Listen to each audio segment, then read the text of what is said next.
रोहा तालुक्यात पूर आला होता. मोठ्या प्रमाणात अष्टमी, रोहा शहर, दमखाडी, भुवनेश्वर, रोडखुर्द येथे पाणी शिरले होते. त्यामुळे ह्या सर्व नागरी वस्तीतील नागरिकांचे नुकसान झाले आहे. नगर परिषदेच्या वतीने नगराध्यक्षा वनश्री शेडगे, मुख्याधिकारी अजयकुमार येडके व सर्व सभापती, नगरसेवक, कर्मचारी, अधिकारी यांनी मोठ्या प्रमाणात ठिकठिकाणी सतर्क राहून सहकार्याची भूमिका घेतल्याचे दिसून येत आहे.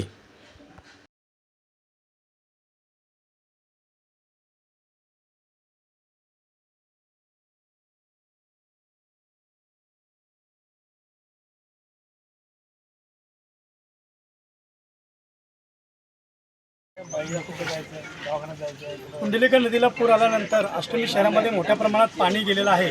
स्वतः नगराध्यक्षा वनश्री शेडगे यांनी अष्टमी शहरामध्ये पाणी केलेले आहे. आता आपण वनश्री शेडगे यांच्याशी विचारू काय नेमकं परिस्थिती आहे.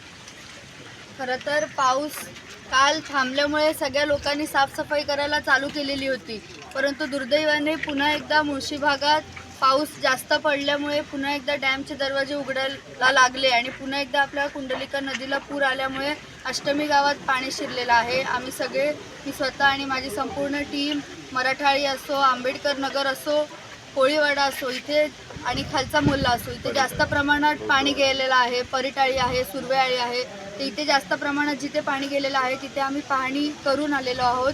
तिथल्या लोकांच्या जेवणाची सोय देखील नगरपालिकेकडून करून झालेली आहे आणि आदरणीय तटकरे साहेब असतील, नामदार अदितीताई असतील आणि आमदार अनिकेत भाई असतील यांच्याशी सकाळीच आमचा संपर्क झाला आणि त्यांना पूर परिस्थितीचा आढावा आम्ही दिलेला आहे. आणि आमदार अनिकेतभाई तटकरे असतील आणि आदितीताई तटकरे असतील यांनी आपल्याला लगेचच 3 बोटींची सोय देखील इथे करून दिलेली आहे आणि ती आता आपण नागरिकांसाठी वापरत आहोत. पण मी तुमच्यामार्फत सगळ्या नागरिकांना आवाहन करू इच्छिते की कृपया कोणीही बाहेर पडू नये. अत्यावश्यक कारण असेल, काही मेडिकल रिझन असेल तरच बाहेर पडावं आणि काही गरज लागल्यास आमच्याशी तात्काळ संपर्क साधावा. धन्यवाद.